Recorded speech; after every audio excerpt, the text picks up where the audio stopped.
Menambahkan saja teman-teman media sekalian dan pada seluruh masyarakat di tanah air, ini tadi selama kurang lebih 4 jam Bapak Presiden memimpin rapat kerja pemerintah yang kali ini dari unsur eksekutif lengkap sampai level eselon 1. Jadi mulai dari menteri, wakil menteri, kepala badan, wakil kepala badan, kemudian sampai ke dirjen, sekjen maupun dirjen seluruh kementerian.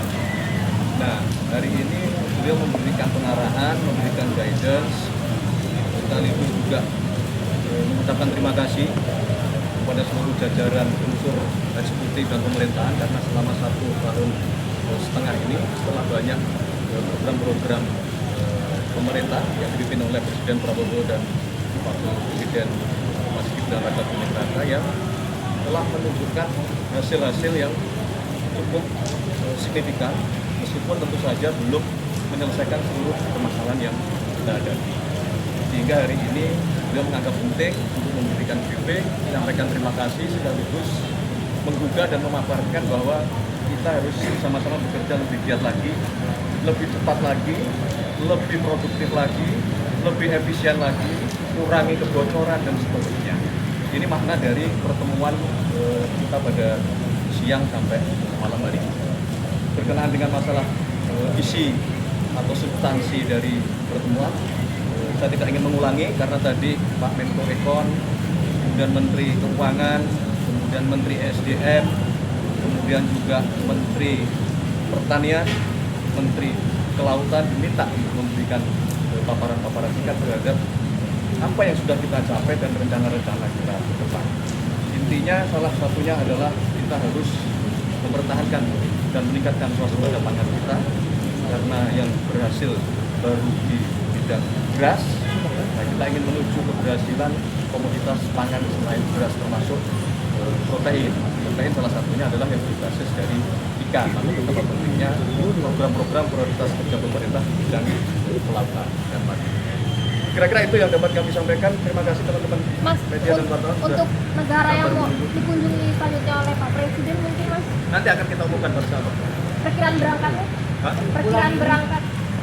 Nanti kita sampaikan kalau pekan depan, sudah ada. Pekan depan bulan ini atau kapan? Kita belum bisa memberi. Tapi itu karena terkait kan dengan semuanya saling berkoordinasi ya, mencocokkan jadwal juga tidak mudah dalam situasi yang seperti ini. Mas, tapi itu berkaitan dengan tadi yang Bapak Presiden telah mengamankan minyak itu ya, masih dalam rangka tersebut giatnya? Enggak, tidak hanya itu. Banyak hal juga yang kemudian harus kita cari peluang-peluang kita meningkatkan kerjasama untuk semua kepentingan kita. Mas, tadi Pak Presiden bahas soal cadangan kritis 1 tahun itu sebenarnya seperti apa sih gambarannya Mas? Cadangan kritis 1 tahun itu? Cadangan? 1 tahun yang dibahas oleh Pak Presiden, persiapan 1 tahun cadangan kritis 1 tahun yang disampaikan. Catatan? Iya, Cadangan. Cadangan. 1 tahun, selama 1 tahun yang pendek. Cadangan. Udah aman cadangan. Oh, cadangan yang Cadangan. kritis tadi. Iya. Oh, 12 bulan. Yang dimaksud beliau yang pertama adalah berkenaan dengan bagaimana kita menjamin suplai bahan bakar kita sampai di akhir tahun atau dalam 1 tahun ke depan itu aman dari sisi suplai.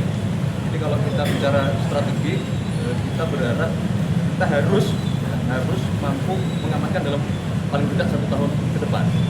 Sambil secara paralel berbagai program yang sudah direncanakan dan sudah mulai dikerjakan, kita berharap bisa kita percepat untuk memastikan bahwa kita mulai harus berpindah ketergantungan kita dari energi berbahan baku fosil menuju energi baru terbarukan dengan berbagai bentuk dan skema. Jadi itu kira-kira yang ingin disampaikan beliau dalam 1 tahun ke depan. Kalau cadangan dari sisi fiskal, itulah yang diminta untuk kita menghitung terus supaya kita bisa memastikan apapun gejolaknya kita mampu punya bantalan atau punya kekuatan untuk kita bisa mengatasinya paling tidak sampai 1 tahun ke depan tadi. Gitu makna dari cadangan 1 tahun. Mas, kalau dicatat, Oke, cukup ya. dicatat senjata antara antara Iran dan AS itu Enggak, kita tidak membahas, kita kan Nggak, Mas, tapi berpengaruh konsolidasi terhadap internal strategi domestik karena bagaimanapun yang menjalankan pemerintahan ini kan adalah unsur eksekutif mulai dari presiden sampai jajaran paling tinggi ini kan di eselon 1.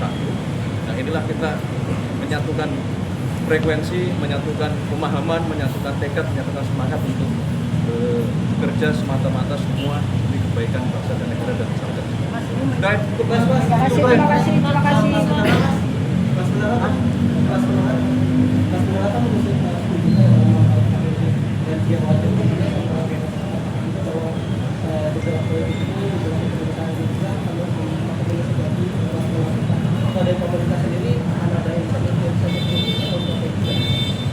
Ya kalau secara spesifik pada kelas tertentu ya, kan dia cara menangannya juga akan berbeda-beda. Keputusan masing-masing juga akan berbeda-beda. Itu yang terus-menerus secara sebentar itu yang terus kita kaji, kita exercise, kita godong sambil mencari jalan keluarnya seperti apa untuk menyelesaikan problem seperti yang saya sampaikan tadi. Gitu. Kalau kelas bawah kan ada cukup banyak ya Mas ya, insentif-insentif yang kalau dari kelas bawah kira-kira sejauh ini sudah ada kajian belum sih? Nah, bagaimana? Insentif Sedang terus-menerus sudah dilakukan exercise setiap kelas itu kan beda-beda kondisinya. Bahkan kalau kita menyampaikan kelas menengah ini dengan kelas menengah, saudara kita itu kan sudah macam-macam bentuknya gitu loh. Jadi pada saat nanti kita melakukan sebuah kebijakan, ya tentunya melihat masing-masing kondisinya. Oke ya, terima kasih ya. Ada lagi? Enggak, cukup. Terima kasih. Terima kasih Terima banyak. kasih. Terima kasih.